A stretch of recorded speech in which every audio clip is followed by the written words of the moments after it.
बिस्मिल्लाहिर्रहमानिर्रहीम। अस्सलाम वालेकुम। बहुत बहुत खुश आमदीद बातें बातें विद बीना में।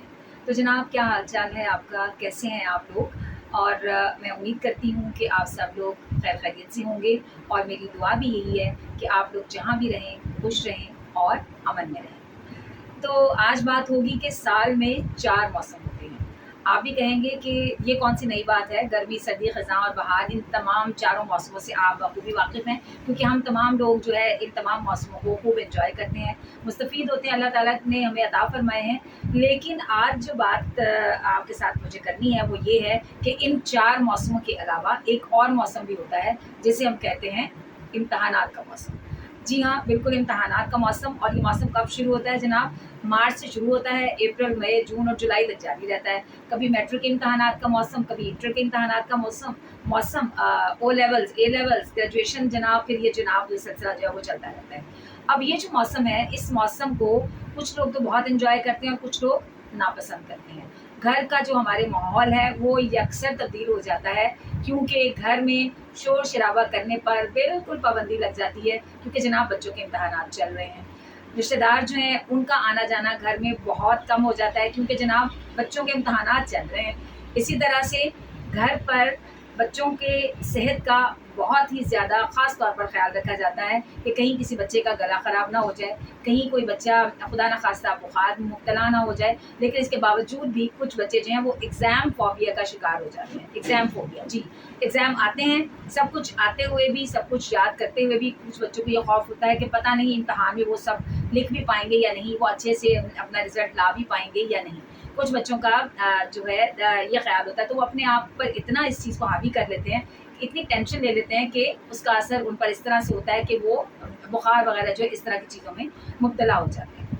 तो इन तमाम चीज़ों में भी जो घर के अफ़राद हैं उनकी मदद करते हैं, उनको हौसला देते हैं, ताकि बच्चा जो है वो अपनी पढ़ाई को तवज्जो दे, ना कि जो है उसको इस हद तक सवार कर ले कि बीमार हो जाए और फिर वो सब जो उसकी मेहनत है वो अपने पेपर्स में जो है वो सही तरह से लिख ना पाए। अच्छा जनाब, ये जो वक़्त होता है, इस सारे वक़्त को कुछ बच्चे बहुत संजीदगी से लेते हैं। यानी ये जो एग्ज़ाम से पहले का वक़्त है, तैयारी का वक़्त है, तो वो जी जान से अपनी पढ़ाई में जुटे हुए होते हैं। और आप कैसे पहचानते हैं जनाब ऐसे तालिब इल्मों को? ये जो तालिब इल्म है, आपको एग्ज़ामिनेशन हॉल में अपने पेपर पर झुके हुए, दुनिया और माफ़िया से बेखबर, उन्हें इर्द-गिर्द की कोई खबर नहीं होगी, वो लिखते जाएँगे, लिखते ही चले जाएँगे, क्योंकि उन्हें ये होता है कि जो कुछ इन्होंने याद किया है, इतने पूरे साल की जो मेहनत है, उसको वो जो है वो यहाँ पर हत्तुल इम्कान लिख कर आएँ, ताकि अपने ए ग्रेड जो है वो उनको मिल सके। लेकिन इसके साथ-साथ आप देखेंगे कि कुछ बच्चे ऐसे भी हैं जिन्होंने अपने उस वक़्त को गनीमत नहीं जाना होता, जबकि उनको वक़्त मिला हुआ होता है कि वो तमाम जो काम है वो अच्छे से कर सकें, याद कर सकें और अपनी पढ़ाई पे तवज्जो दे सकें। तो वो बच्चे आपको नज़र आएँगे एग्ज़ामिनेशन हॉल में ताका-झांकी करते हुए। और वहाँ पर कुछ बच्चे ऐसे भी होंगे जिन्होंने एग्ज़ामिनेशन हॉल से बाहर बड़े वादे वईद लिए होंगे एक-दूसरे से कि तुम मेरे दोस्त हो या तुम मेरी दोस्त हो, तो तुमने मेरी जो है खूब मदद करनी है। और फिर एग्ज़ाम में मदद के नाम पर ये जो लोग हैं एक-दूसरे को चीटिंग करवाने में और चीटिंग करने में मसरूफ़ नज़र आते हैं। अब आप ही सोचिए कि वो बच्चे कि जिन्होंने पूरा साल मेहनत की और उसके बाद इन्होंने उम्मीद लगा दी कि बेहतरीन रिज़ल्ट उनका आएगा, तो क्या वो मायूस नहीं हो जाएँगे ये रवैया देखकर कि वो तालिब इल्म कि जिन्होंने मेहनत नहीं की होती, लेकिन चीटिंग करने में अपना सर से लेकर चोटी तक जो है वो ज़ोर लगाया हुआ होता है, और उनके बराबर नहीं तो कम से कम उनसे कुछ पीछे ही अगर वो नंबर लेकर या अपने ग्रेड्स लेकर कामयाबी हासिल करते हैं, तो यकीनन बहुत सारे तालिब इल्म जो है वो डिसहार्ट भी हो जाते हैं। लेकिन क्या किया जाए उन तालिब इल्मों का जो कि इन तमाम कामों को बुरा नहीं समझते? वो इसलिए बुरा नहीं समझते कि वो ये कहते हैं कि क्योंकि यहाँ तो सिस्टम ही ऐसा है, अगर एक कर रहा है तो जनाब मुझे ऐसा काम करने में कोई क़बाहत जो है वो महसूस नहीं होती। लेकिन इस तमाम ये जो रवैया है, इसका असर जो है वो हमें मुस्तक़बिल में भुगतना पड़ता है, क्योंकि हम अपने मुस्तक़बिल के जो मेमार हैं वो इस तरह के लेकर आ रहे हैं कि जब ये मुस्तक़बिल में कोई इमारतें तामीर करेंगे तो वो इमारतें धड़ाम से गिर जाया करेंगी, क्योंकि इन्हें अलिफ बे का मालूम नहीं होगा पढ़ाई का, या जो भी ये इस तरह का कोई काम अच्छा करेंगे उसके सर पैर का इनके मालूम नहीं होगा। ये देखा-देखी जो है वो मक्खी पर मक्खी मारते हुए, क्योंकि आगे बढ़े हुए होते हैं, आए हुए होते हैं किसी भी जॉब पर या किसी भी फ़ील्ड में, तो वो नाइंसाफ़ी करना या दूसरों का रास्ता काटना या दूसरों की टाँग खींचना یا جو ہے کسی دوسرے کا جو ہے وہ بھلا نہ کرنا، ان تمام کاموں کو وہ کوئی برا نہیں سمجھتے، کیونکہ بات وہی ہے، وہ کہیں گے جناب یہاں تو سبھی ایسا کر رہے ہیں، سسٹم کا حصہ ہے، یہاں تو ایسا ہی ہوتا ہے۔ تو یہ کرتے کرتے وہ ایک اس حد تک پہنچ جاتے ہیں کہ بھئی اسی ان کے اندر جو ہے وہ بھر جاتی ہے۔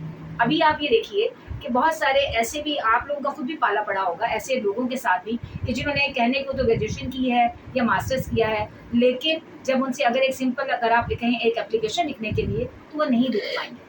آج ہی کے اخبار میں یہ ایک نیوز تھی کہ جج صاحب کے سامنے ایک 17 گریڈ کا جو آفیسر ہے وہ پیش ہوتا ہے اپنے کسی معاملے میں، تو جہاں اور کوئی بات چیت ہوئی وہیں جب ان کی کوالیفیکیشن کے بارے میں جج صاحب نے استفسار کیا تو ان صاحب نے فرمایا، جو کہ 17 گریڈ کے آفیسر تھے، کہ جناب میں نے میتھس میں گریجویشن کی ہے۔ تو انہوں نے جب میتھس کے اسپیلنگ پوچھے تو جناب وہ جو 17 گریڈ کا آفیسر تھا وہ اسپیلنگ نہیں بتا پایا میتھس کے، اور جو کمرہ عدالت تھا اس میں کہے گونج اٹھے۔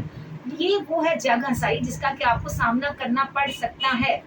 تو ہمیں کیا کرنا ہے جناب، اس رویے کی نفی کرنی ہے۔ ہم نے اپنے بچوں کو تلقین کرنی ہے کہ غلط قدم نہ اٹھائیں، غلط راہ پر نہ چلیں، اور جب آپ کا بچہ خدا نخواستہ غلط قدم اٹھاتا ہے تو اس کو پہلے قدم پر اس کی سرزنش کیجیے، اس کو منع کیجیے، اس کو ریئلائز کروائیے کہ سیدھا راستہ ہی اچھا راستہ ہے اور محنت میں ہی عظمت ہے۔ اپنے بچوں کو محنت کرنے کا عادی بنائیے، تن آسانی سے بچائیں۔ تو پھر ملتے ہیں کسی اور ویڈیو میں، تب تک کے لیے مجھے اجازت دیجیے۔ اللہ حافظ۔